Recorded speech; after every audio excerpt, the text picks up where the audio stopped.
Bismillahirrahmanirrahim. Assalamualaikum warahmatullahi wabarakatuh. Alhamdulillahirrahmanirrahim. Allahumma shalli ala Muhammad. Baik, hari ini kita akan bicara tentang kekuasaan kehakiman di Indonesia. Nanti berkaitan dengan kewenangan absolut, kewenangan mutlak, dengan kewenangan relatif. Kewenangan absolut dan kewenangan relatif.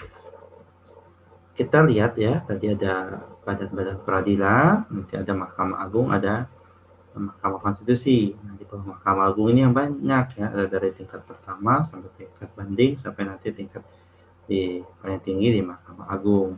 MK dan MA itu punya kewenangannya masing-masing. Ya, juga nanti di bawah MA ini punya badan-badan peradilan yang kewenangannya berbeda-beda pula gitu. Sistem peradilan Indonesia mengenal 4 lingkungan peradilan. Ada lingkungan peradilan umum, penegak peradilan agama, peradilan militer, dan peradilan tata usaha negara. Ya, dapat dilihat jenis pihak dan perkaranya. Jadi beda tuh, per 4 ini beda jenis pihak dan perkaranya. Undang-undang mengatur bahwa di dalam lingkungan peradilan umum dan khusus tersebut dapat dibentuk pengadilan khusus. Jadi kata kunci di sini adalah ada perbedaan antara peradilan dan pengadilan. Oke.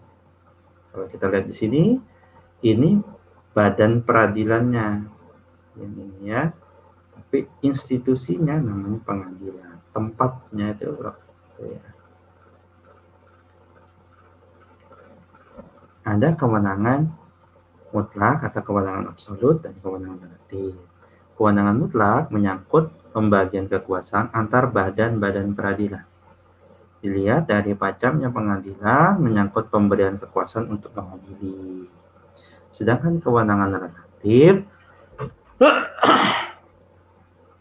mengatur pembagian kekuasaan mengadili antara pengadilan yang sama atau serupa tergantung dari tempat tinggal tergugat. Ini bicara tentang wilayahnya yang lebih jelas kompetensinya pasal 334 ya. Jika perselisihan itu suatu perkara yang tidak masuk wewenang pengadilan negeri, maka pada sebarang waktu dapat pemeriksaan itu boleh diminta supaya hakim mengaku tidak berwenang, dan hakim itu pun karena jabatannya wajib pula mengaku tidak berwenang. Kalau relatif itu berkaitan dengan wilayahnya. Misalnya ya, dari bicara undang-undang ini, Undang-Undang 1470, pokok-pokok kuasa kehakiman, 4 badan peradilan.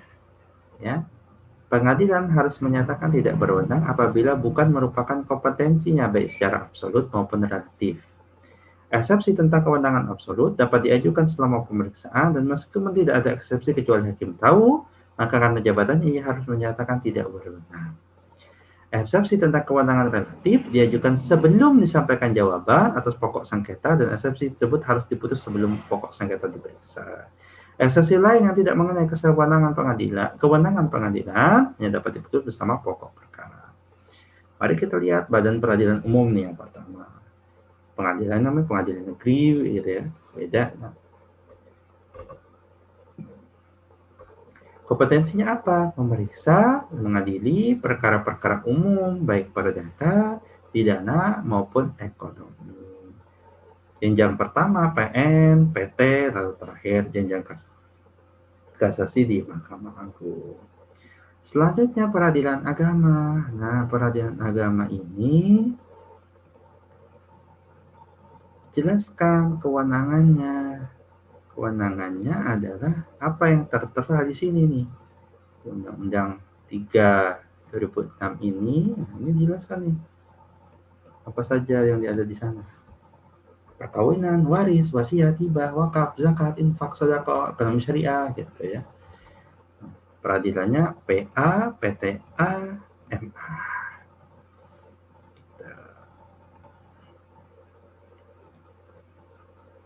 Selanjutnya peradilan tata usaha negara. Kompetensinya memeriksa mengadili sengketa tata usaha negara, yaitu sengketa yang melibatkan orang dengan pejabat tun. atau badan hukum tun karena berlakunya keputusan tun. Ya, yang pertama pengadilan tata usaha negara, pengadilan tinggi tata usaha negara.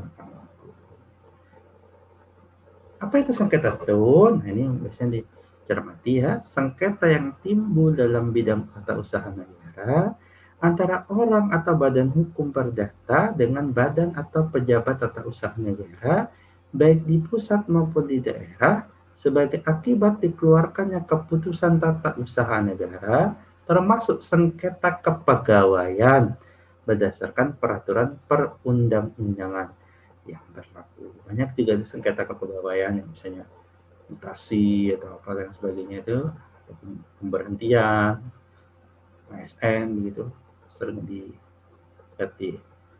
pengadilan itu. Terakhir, peradilan militer ya. Perkara pidana militer. Apa itu? Perkara tindak pidana yang dilakukan oleh militer, anggota militer itu ya, orang-orang tentara itu, baik tindak pidana militer maupun tindak pidana umum. Gitu. Jadi masing-masingnya punya kekhususan, perbedaan, sehingga masing-masing punya kewenangan. Kalau salah masuk tempat, maka dia dieksepsi. Kalau berkaitan dengan kompetensi